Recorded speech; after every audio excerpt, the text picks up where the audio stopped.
নবীর সামনে আস্তে করে বসে চোখের পানি ফেলে ফেলে কেঁদে কেঁদে বলছেন, ইয়া রাসূলুল্লাহি, নিজের হাতে নিজের মেয়েকে আমি খুন করেছি। রাসূল বললেন, এটা কি মানুষ করতে পারে নাকি? হ্যাঁ, খুন করেছি হুজুর। রাসূল বললেন, কেমন করে খুন করেছ আমাকে শোনাও তো। সাহাবী হাঁটু গেড়ে দিয়ে নবীর সামনে বসে গেলেন। সুশ্রী চেহারার অধিকারী সেই সাহাবী। আমার নবীজি শুধু কথা বলতেন না, সাহাবীদের কথা মনোযোগ দিয়ে শুনতেন। গেল মেয়েটা বলছে, বাবা গর্ত খনন কেন করো? কিচ্ছু জবাব দিলাম না। হুজুর, কোদাল যখন মারি কিছু মাটি এসে ছিটকে এসে আমার দাড়ির মধ্যে ঢুকে যায়, আর আমার মেয়েটা তার ছোট্ট ছোট্ট হাত দিয়া নখ দিয়া খিলাল করে করে সেই মাটিগুলো সরাইয়া দেয়। আমার নবীজি কথাগুলো শুনতেছিলেন আর বলতেছিলেন, এরপরে কি? ও সাহাবী বলো, হুজুর আমার শরীর থেকে ঘামগুলো ঝরতেছিল। আমার সেই মেয়েটা গামছা দিয়া ঘামগুলো সুন্দর করে মুছে মুছে দ্বারা বলে, নানির বাড়ি কখন যাবা? কিচ্ছু বললাম না। গর্ত খনন যখন শেষ হয়ে গেল, মেয়েটাকে এবার অভিনয় করে বললাম, মা দেখো তো গর্ত খননটা কেমন হয়েছে।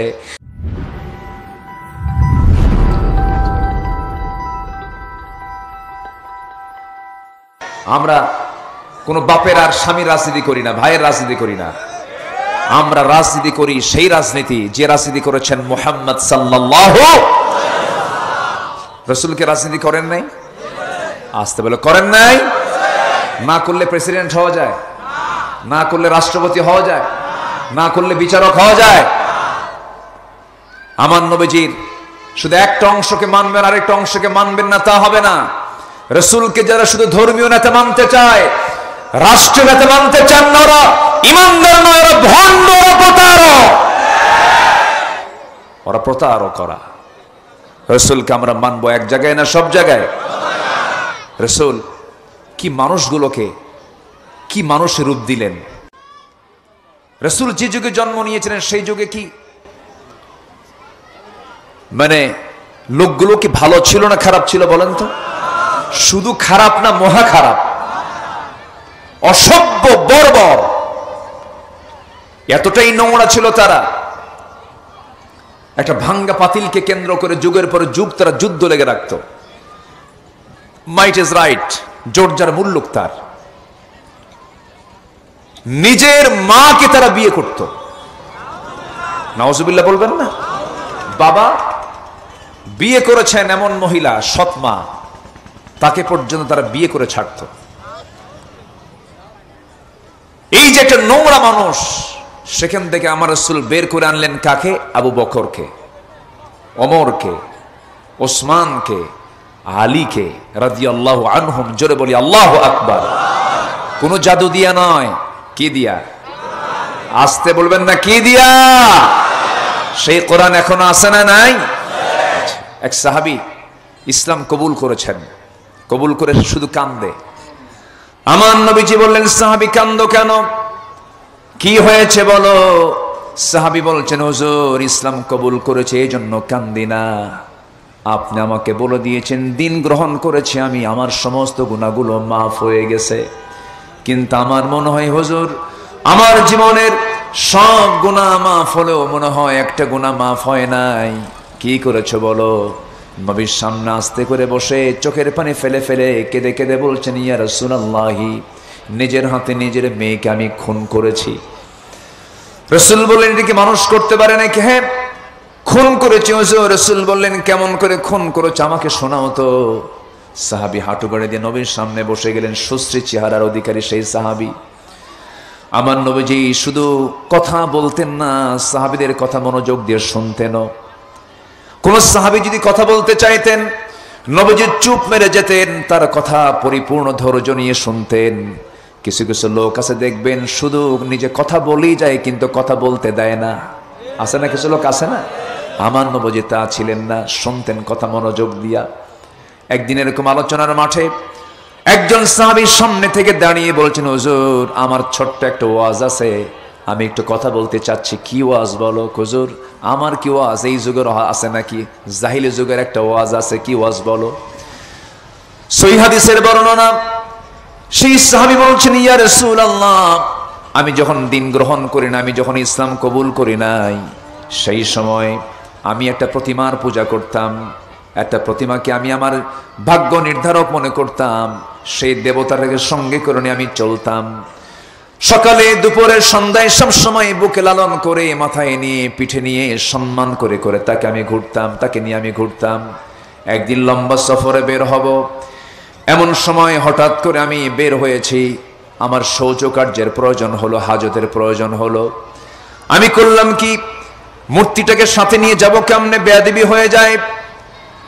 আমার দেবতাকে সাথে নিয়ে গেলে পরে বেয়াদবি হয়ে যায় মনে করে সেই দেবতাকে করলাম কি, প্রতিমাকে করলাম কি, উঁচু একটা জায়গায় রাখলাম, সম্মানজনক জায়গায় রেখে আমি আড়ালে চলে গেলাম। শৌচকার্য কমপ্লিট করে এসে দেখি হুজুর সেই প্রতিমার, সেই মূর্তিটার মাথা থেকে পা পর্যন্ত আপাদমস্তক পানি দিয়ে ভরা, মাথা থেকে পা পর্যন্ত পানি।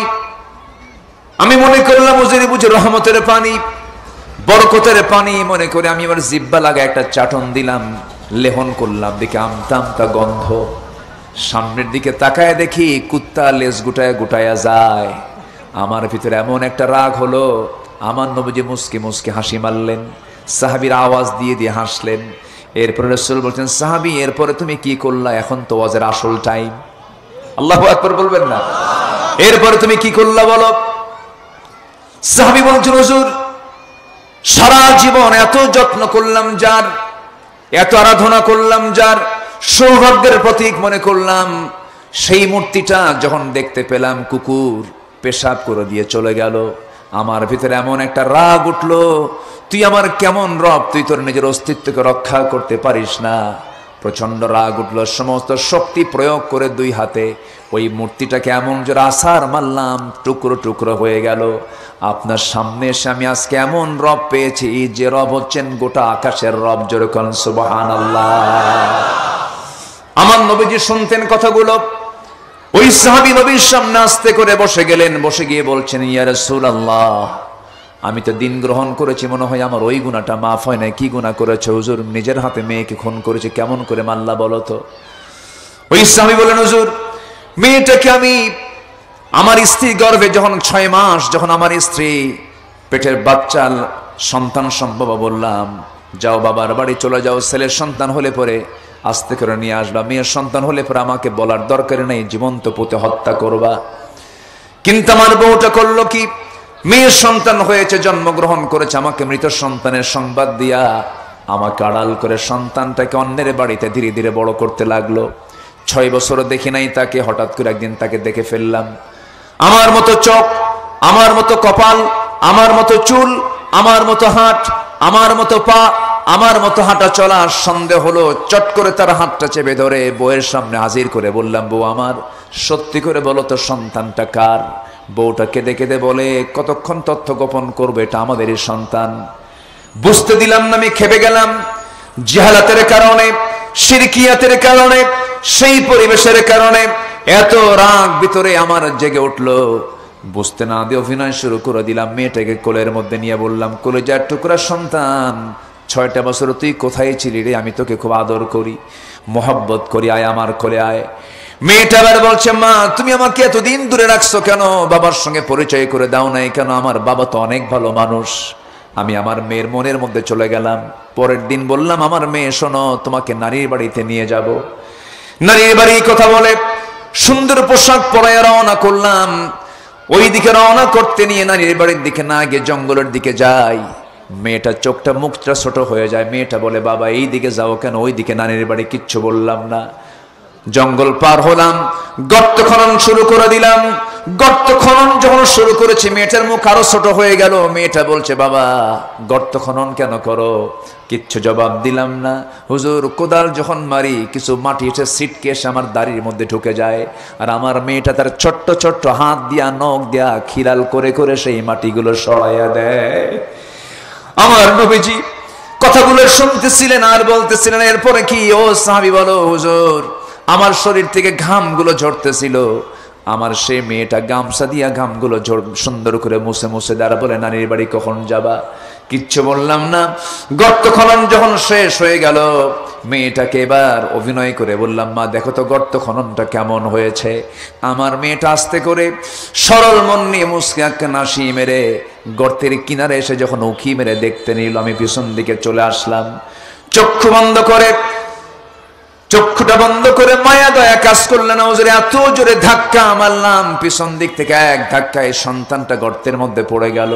চিত হয়ে দুটো হাত এক জায়গায় করে বলছে, বাবা বুঝতে পেরেছি মায়ের কথাটাই সত্য হয়েছে, আমাকে তুমি আজকে মেরে ফেলার জন্য এই জায়গায় নিয়ে এসেছো। বাবা একটাবার তোমার কাছে আজকের জন্য প্রাণ ভিক্ষা চাই, আজকে তুমি আমারে বাঁচায় দাও, দয়া করে আজকে তুমি আমাকে যদি বাঁচায় দাও, বাকি জীবন এই চেহারা তোমার সামনে কখনো দেখাবো না, তোমার সামনে কখনো আসবো না। বাবা দিলটা নরম হলো না, দিলে কোনো মহব্বত জাগলো না। তৎকালীন সামাজিক কারণে, শিরকিয়াতের কারণে, জিহালাতের কারণে প্রচন্ড রাগ তৈরি হলো ভিতরে। হাতের মধ্যে পাথর নিলাম, ওই সন্তানটার বুক বরাবর এমন জোরে পাথরের আঘাত করলাম, ফিঙ্কি দিয়ে রক্ত পড়ে গেল। আমার চোখের সামনে বুক চাপা দিয়া, মাটি চাপা দিয়ে, পাথর চাপা দিয়ে জনমের মতো আমি তাকে নিজ হাতে খুন করে ফেললাম। নবীর সামনে এই কথাগুলো বলা মাত্র নবীজি কাঁদতেছিলেন, কাদা কাদা কণ্ঠে বলছেন, সাহাবী তুমি যে আমাকে প্রশ্ন করেছো আমার গুনাহ মাফ হবে কিনা, সাহাবী যদি কোনো বান্দা নতুন করে দিন গ্রহণ করে তার আগের পরের সমস্ত গুনাহগুলো আল্লাহ রাব্বুল আলামিন তাও মাফ করে দেন। জোরে বলুন সুবহানাল্লাহ।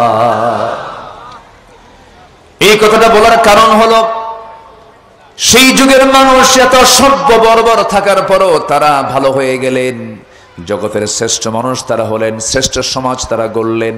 কোনো কিছু দিয়া নয়, কি দিয়া? আসতে বলবেন না, কি দিয়া বলেন। এই জন্য কোরআনটা মানার দরকার আছে না নাই? এক জায়গায় না সব জায়গায়, এক জায়গায় না সব জায়গায়। এই জন্য আমাদের জীবনটাকে সুন্দর করে সাজাবো আমরা। আমাদের চরিত্র যদি সুন্দর হয়ে যায়, ইমান যদি মজবুত হয়ে যায়, আল্লাহ নিজেই বলছেন তোর হাতে আমি খেলাফতি দিয়ে দেব। যেরকম সুবহানাল্লাহ। কার কথা এটা? কার কথা? আল্লাহ রাব্বুল আলামিন বলেন, وعد الله الذين آمنوا منكم وعملوا الصالحات ليستخلفنهم في الأرض। আল্লাহ ওয়াদা করছেন তোমরা যদি ঈমান আনতে পারো, আমলে সালেহ যদি করতে পারো, আল্লাহ তাআলা নিজে তোমাদের হাতে খেলাফতি দিয়ে দিবেন। জোরে কোন সুবহানাল্লাহ। এই জন্য নিজের চরিত্র সুন্দর করার দরকার আছে না নাই? বেনামাজি থাকবো না নামাজি হব? বলেন বলেন বলেন। এই দেশের নামাজি লোক বেশি না বেনামাজি লোক বেশি? জুমার মুসল্লি বেশি না ফজরের মুসল্লি বেশি? বলেন বলেন বলেন। জুমার দিনে কোন নামাজের গুরুত্ব বেশি? জুমার গুরুত্ব না ফজরের গুরুত্ব? কোন নামাজটা আগে, ফজর না জুম্মা? ফজর নামাজ। ফজরের মুসল্লি 4 জন, জুমার মুসল্লি 1000 জন। আছে না নাই? আছে। জুমার মুসল্লি 1000 জন আর ফজরের মুসল্লি মাত্র 4 জন। এই 4 জন বুড়া মানুষ যখন মসজিদে যায়, যখন প্রশ্ন করা হয়, বুড়া চাচা গ্রামে এত লোক থাকতে আপনার 4 জন বুড়া মানুষ কেন মসজিদে আসেন? বাবা বুড়ি মরে গেছে। কি বুড়ি মরে গেছে? কি করে? বুড়ি তো নাই। বুড়ি থাকলে তো থাকতাম, বুড়ি নাই দিকে চলে আসছে মসজিদে।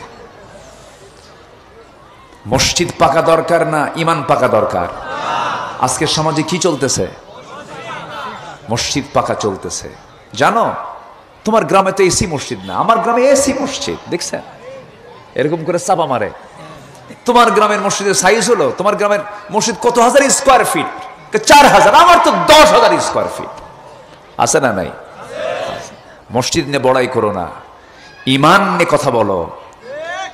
আমার ইমান কতটুকু, ইমানের কম্পিটিশন করো। তোমার তাহাজ্জুদ কাজা হয় কিনা? না, আমারও তাহাজ্জুদ কাজা হয় না। এরকম করে কথা বলো। সম্মানিত বন্ধুগণ, আমার দেশে যদি কোরআনের শিক্ষা যদি চালু করা হতো, দুঃখ লাগে, বুকটা ফেটে যায়। জানেন এখানে যদি প্রশ্ন করি কোরআনটা সহি করে পড়তে পারেন কয়জন? হাত উঠবেই না। কিছু সংখ্যক হাত উঠবে, কিছু সংখ্যক হাত উঠবে। এ দোষ আপনার নয়, এই দোষ আমার নয়। এই স্কুল বানিয়েছে, কলেজ বানিয়েছে, মাদ্রাসা বানিয়েছে, শিক্ষাঙ্গন তৈরি করেছে। প্রত্যেকটা সিলেবাসের সাথে যদি, প্রত্যেকটা শিক্ষাঙ্গনে যদি কোরআন শিক্ষাকে বাধ্যতামূলক করা হতো, দেশে কোনো বেনামাজি থাকতো না। তাদের পরিকল্পিত নীল নকশা, এ দেশকে কেমন করে সেকুলার করা যায় এবং ধর্মহীন রাষ্ট্র কেমন করে করা যায়, এই জন্যই তারা নেমেছিল। তারা সুযোগ পেলে মসজিদে আযান দেওয়া নিষিদ্ধ করত, যা ছিল তুরস্কে। ইতিহাস তো আমরা জেনে কথা বলছি। কামাল পাশা মুসলিম বিশ্বের সর্বপ্রথম সেকুলারকে, ওয়েস্টার্নদের চিন্তা চেতনা সেকুলারকে সে প্রথম মুসলিম একটা রাষ্ট্রে নিয়ে আসে। মসজিদ বন্ধ করেছিল, আযান নিষিদ্ধ করেছিল, বোরকা নিষিদ্ধ করেছিল, দাড়ি রাখা নিষিদ্ধ করেছিল। সেই একই এজেন্ডা তারা বাস্তবায়ন করতে চেয়েছিল। আল্লাহ এই জগদ্দল পাথর থেকে এই জাতিকে হেফাজত করেছেন। বলি আলহামদুলিল্লাহ। এখন আমাদের কাজ কমে গেছে না আরো বেড়ে গেছে? আসতে কয়, কাজ কমছে না আরো বাড়ছে? কাজ কমেছে না বেড়েছে? যুবকরা, আমি তো ভাবছিলাম আব্দুল বাসেত ভাই, আমি ভাবছিলাম যে যুবকরা মনে হয় শেষ, ডিভাইস মাদকাসক্ত, মনে হয় এদের মধ্যে কোনো স্পিড না, এরা শেষ হয়ে গেছে। কিন্তু এরা জাতে মাতাল, তালে ঠিক। কামটা করলো কি দেখছে? রান্না বান্না হয়েছে গণভবনে কার জন্য, আর খায় যায় কারা? আল্লাহু আকবার বলেন। রানছে কার জন্য আর খাইছে কারা? মুরগির রান খায় আর কয় খাই না বহুদিন, আজকে জুত মতো খাইলাম। আল্লাহু আকবার। গণভবন মানে কি, ব্যক্তি না জনগণ? সেই দিন একমাত্র একটা রূপ হয়েছে 5 অগস্ট। সেদিন গণভবনই হয়েছে, গণভবন জনগণের ভবন হয়েছিল। এই ইতিহাস থেকে যদি রাজনীতিবিদরা শিক্ষা নেয় ভালো কথা, নচেত ওই রকম পরিণতি তাদেরও হবে। ঠিক কিনা? শিক্ষা নেওয়ার দরকার আছে না নাই? আছে। যুবকরা, তোমরা যখন এগিয়ে গেছো, তোমরা আর পিছপা হবে না। তোমাদেরকে নিয়ে অনেক স্বপ্ন এই দেশবাসীর, অনেক স্বপ্ন, কিন্তু স্বপ্ন পূরণের শর্ত হলো আগে চরিত্রবান হতে হবে। গার্লস স্কুলের সামনে যাই এতিমের মতো বসে দেখা যাবে না। ওগুলো টাইম নাই। আকাম কুকাম বাদ দিতে হবে, স্মোকিং বাদ দিতে হবে। এটা একটা ইতিবাচক দিক। আজ থেকে 10-15 বছর আগেও, আমার তো মাহফিল অঙ্গনে প্রায় 26 বছর, আমি 2011 সালে পাবনার দারুল আমান ট্রাস্টে আল্লামা সাইদির জেলখানায় ঢোকার পর উনি প্রথম শেষ মাহফিল করেছেন পাবনাতে 2010 সালের 10 এবং 11 ফেব্রুয়ারি। 2011 থেকে 2014 সাল পর্যন্ত 4 বছর আমি 8 দিন এবং প্রত্যেক দিন মহিলা সমাবেশ, এই 12 দিন 12টা মাহফিল আমি আমান ট্রাস্টে করেছি। কিন্তু 14 সালের শেষের দিকে পরিকল্পিতভাবে স্থানীয় কিছু সন্ত্রাসী দিয়ে মাহফিল বন্ধ করা যায়, কেন তারই অংশ হিসাবে আমার নামে মামলা দেওয়া হয়। সম্মানিত বন্ধুগণ, কিন্তু কয়দিন এখন তারা কারা? এখন তারা কোথায়? তারা যে এখন কোথায় তারা নিজেরাও জানে না। পালানোর জন্য একটি ইঁদুরের গর্ত তারা খুঁজে পাচ্ছে না। আল্লামা সাইদির বহুদিন আগের কথা, ওই যে এক বিচারপতি শামসুদ্দিন, কালা কোয়েন না, আল্লাহ কালা বানায় দিয়েছে, কি কবে, মানিক শামসুদ্দিন বদমাইশ। এই বদমাইশ আমার নামও লিস্ট করেছিল। বছর 2 আগে 116 জন আলেমের নামে তালিকা করেছিল, 116 জন। এর মধ্যে আমার নামটা ঢুকায় দিছে। সে বলে আমি সাইদির ফাঁসির রায় নিজে দিয়েছি। ও হাসেও না। ওর হাসি দেখছেন কোনোদিন? ওর মুখে কোনো হাসি নাই। যারা হাসে না ওদের বউরা যে থাকে কেমন আমি তো বুঝি না কিছু। ওদের বউরা মনে মনে কেটে মরবে কোন দিন, হাসেও না। এরকম কিছু লোক আছে না নাই বলেন তো?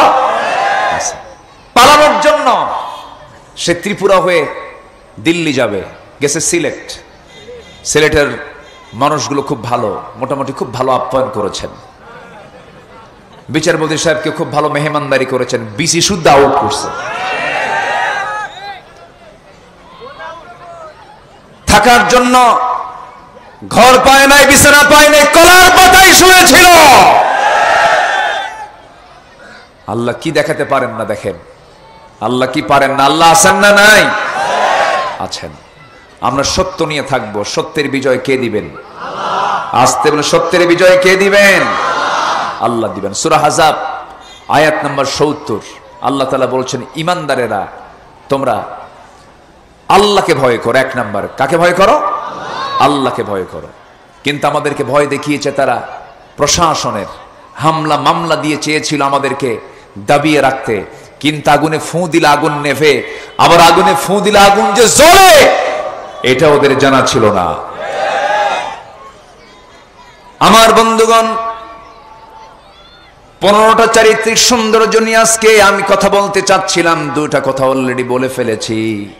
আমার বন্ধুগণ, এই চারিত্রিক সৌন্দর্য যদি আমরা আমাদের নিজের জীবনে বাস্তবায়ন করি, জান্নাত পেতে বেগ পেতে হবে না। নাম্বার 1 হলো আমরা ভয় করব কাকে? আসতে বলবেন না, কাকে? আজান শুনে কোথায় যাব? কার ভয়ে যাব? আসতে বলবেন, কার ভয়ে যাব? আমাকে ডাক দিয়েছেন কে? সবচেয়ে বড় আহ্বানটা কার আহ্বান? আমি সবার আহ্বানে সাড়া না দিলে আমার গুনাহ হবে না, কিন্তু আমার আল্লাহর না আহ্বানে যদি আমি না সাড়া দিই আমার সওয়াব না গুনাহ? সওয়াব না গুনাহ? গুনাহ। তবে বাপ মা ডাকলে শোনার দরকার আছে না নাই? আসতে বলবেন না, আছে না নাই? আবার ইসলামী দলের নেতাও যদি ডাকে শোনার দরকার আছে না নাই? আছে।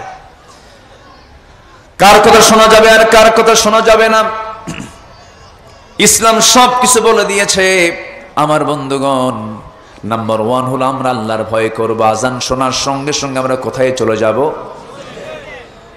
লোকজন ওঠে কেন? কি নামাজ পড়তে যাচ্ছে নাকি? আজান দিক, সমস্যা নাই, মসজিদ তো এখানে আছে। আর এই জমিন তো আমরা আজকে নামাজের জন্য ব্যবহার করব। জোরে বলি ইনশাআল্লাহ। একটা লোক উঠবেন না, না বলে, হ্যাঁ না বলে কেউ উঠবেন না। না বলে ওঠাটা আমি মনে করি সুস্পষ্ট আদবের খেলাফ। এটা কেউ নড়বেন না। এটা শুধু জনসভা নয়, এটা ইবাদতের জায়গা। এখন বলি আলহামদুলিল্লাহ। কিসের জায়গা? কিসের জন্য? কোরআনের জন্য। একটা লোক উঠবেন না, নড়বেন না, একটু বসুন। আমরা উঠতে একটু দেরি করে ফেলেছি দিনের বেলা, তো আমরা যদি আসর নামাজটা একটু দেরিতে পড়ি ফতুয়া হবে না তো? আবার ফতুয়া দেবে না তো এরকম? আমার দেশে তো ফতুয়া মারে। রাজশাহী থেকে একটা ফতুয়া দিছিল 2 বছর আগে, কিয়ামত পর্যন্ত হরতাল হারাম। কোন পর্যন্ত? কিয়ামত পর্যন্ত হরতাল হারাম। তাহলে যে 5 আগস্টের যে আন্দোলন হলো, শুধু হরতাল হয়েছে না আরো বড় কিছু হয়েছে? তাহলে আরো বড় কিছু হইয়া জীবন দিয়ে রাজপথে লড়কুর সৈনিকরা জীবন দিয়া এই যে একটা বিশাল পরিবর্তন আসলো। তাহলে যে ওরা যে কইল কিয়ামত পর্যন্ত হরতাল হারাম, যারা কইছে ওরাই আবার এই উপদেষ্টাদের দাওয়াত দিয়ে তাদের প্রতিষ্ঠানে নিয়ে তাদেরকে সম্বর্ধনা দেওয়া হলো। তাহলে এই চরিত্র কি ইমানদারের হয় না মুনাফিকের হয়? অবাক হয়ে যায় আমি। সম্মানিত ভাইয়েরা, আসরের নামাজ এখানে হবে। এখানে আমরা এমন হুজুর না, এরকম পীরের দরবার আমার দেশে আছে যে পীরের দরবারের মুরিদ হলে পরে নামাজও লাগে না। আছে কিন্তু, আছে না নাই বলেন তো? আছে না নাই? খাজা দিল কর তাজা, ইসমে জালাল গাজার কলকি খাওয়া হালাল। এরকম দরবার আছে না নাই? পানির নিচে মোমবাতি বাবা বসে নেবে না, বাবার নামে হালকা দিলে উজু গোসল লাগে না, সতর ঢাকাও লাগে না। এগুলো বদমাইশ। এগুলো আমরা নামাজে বিশ্বাসী। নামাজ পড়বো কয় ওয়াক্ত? আসতে বলবেন না, কয় ওয়াক্ত? আর একটা সংস্কার হওয়া দরকার। এই দেশে মাজারে কিছু সেজদা চলে, কিছু ভণ্ড দরবারে সেজদা চলে। যে সমস্ত ভণ্ডগুলো মুরিদ কর্তৃক সেজদা নাই, ঠ্যাংগুলো বাড়ি দিয়ে ভাঙ্গা দরকার।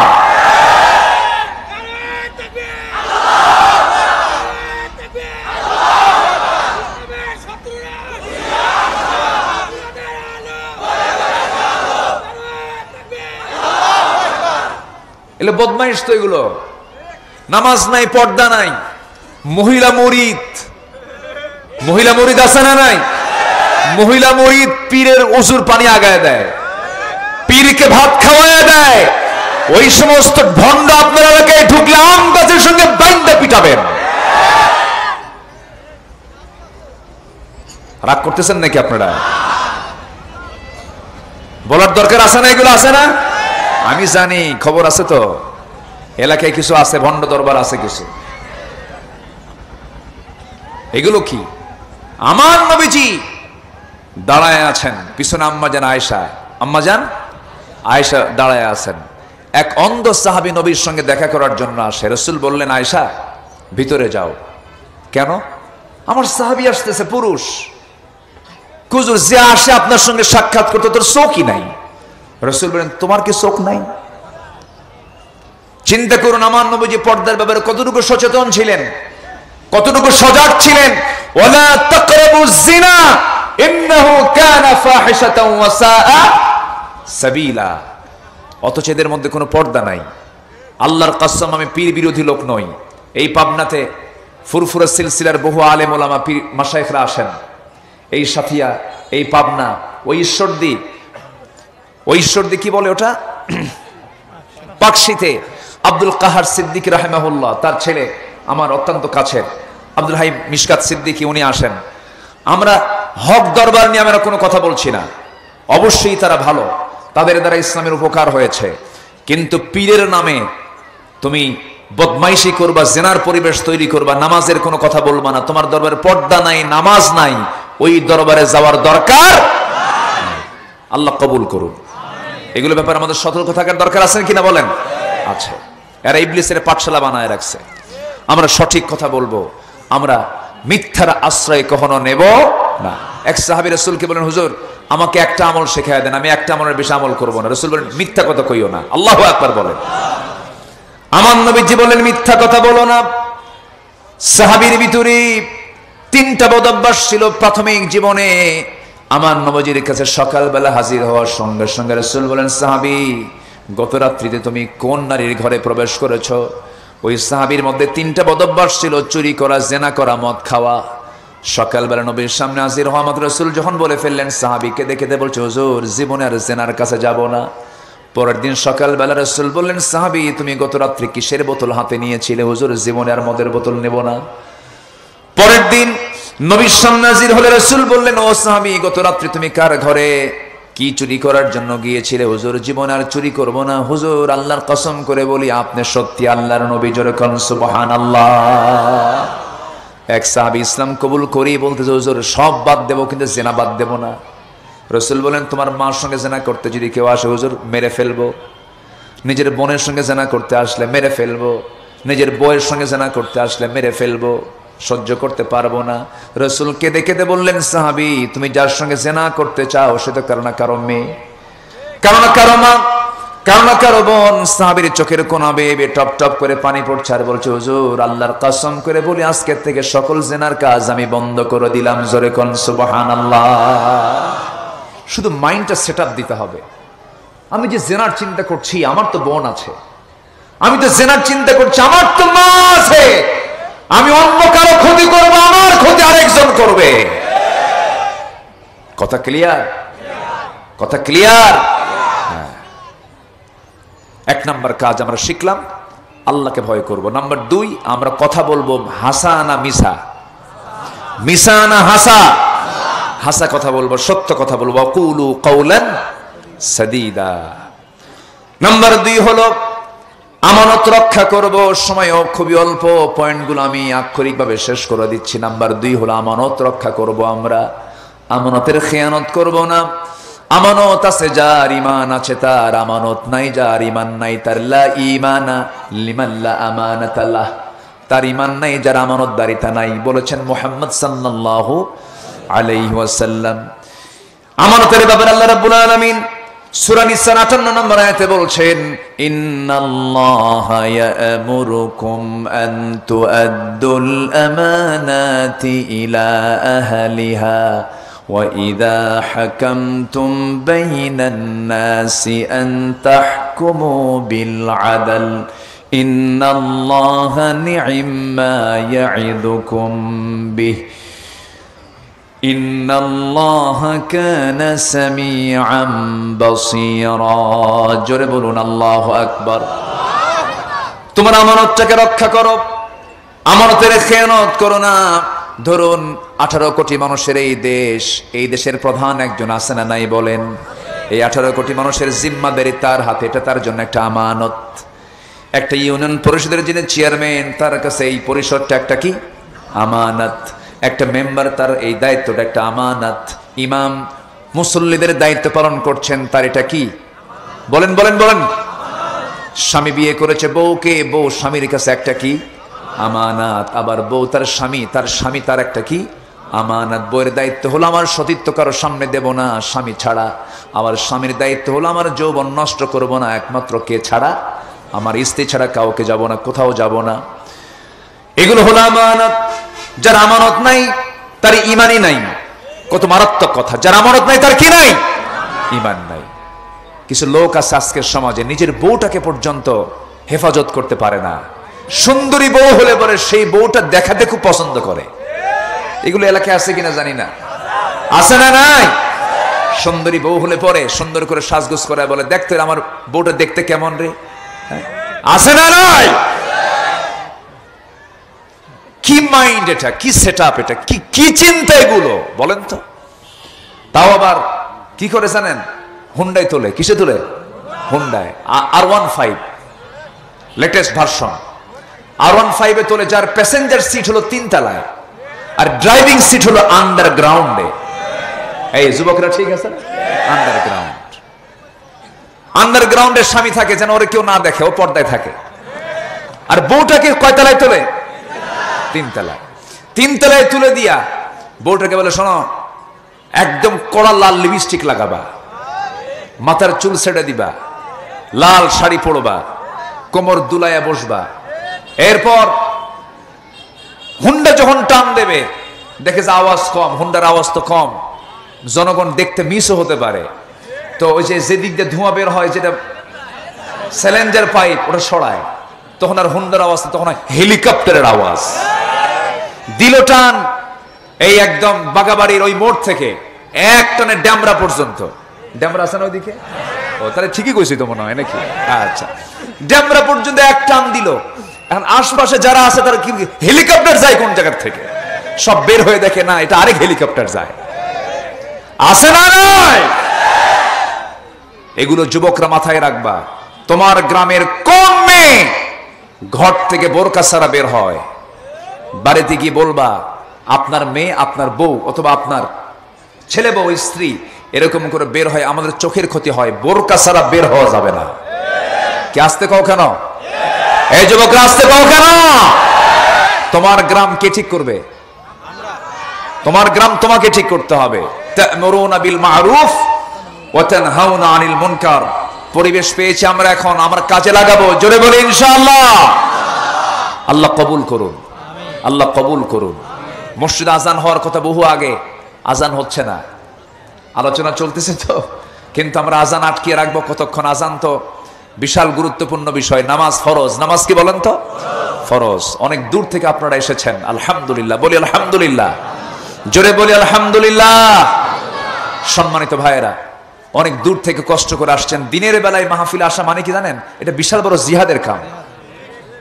অফিস থাকে, ব্যাংক থাকে, ব্যবসা থাকে, চাকরি থাকে, সব বাদ দিয়ে দুপুরে খাওয়া বাদ দিয়েছে অনেকে খায় নাই তো, দুপুরে অনেকে খায়ও নাই। আল্লাহ তুমি এই অংশগ্রহণকে জান্নাতের কারণ বানায় দাও। জোরে বলি আমিন। চাচা, মুরব্বি, এটা বলাও তো মুশকিল। কি যে একটা ভাইলার শব্দ হয়েছে। চাচা বসেন, আঙ্কেল বসেন, বসেন, একটু বসুন। আমাকে বহুক্ষণ আগে এই চিরকুট দিয়েছে, আরো আধা ঘন্টা আগে। আমি বলিনি আপনাদের সম্মানে যে উঠি আমি চাই কেমনে, তো আমি একটু 3 থেকে 4টা মিনিট আপনার কাছে একটু চাবো। এটা আপনার জন্য, আপনার উপকারের জন্য, আপনার হাসের অ্যাকাউন্টে জমা দেওয়ার জন্য। আল্লাহ পাক তুমি সবাইকে নেক পথে খরচ করার তৌফিক দান করো। জোরে বলি আমিন। একটু ব্যাগ নিয়ে যায়, এখানে ইয়াং ছেলে পেলে, ইয়াং যুবক ভাইরা কিছু ব্যাগ নিয়ে যাচ্ছে। ওই ব্যাগ দেখে যদি কেউ দৌড় মারেন তাহলে কিন্তু ভাববো এটা খুব বিপদ। ব্যাগ দেখে দৌড় মারা যাবে না। যে যা পারি আমরা 2, 4, 5, 10, 20, 50, 100, 500, 1000 যা পারি দেব।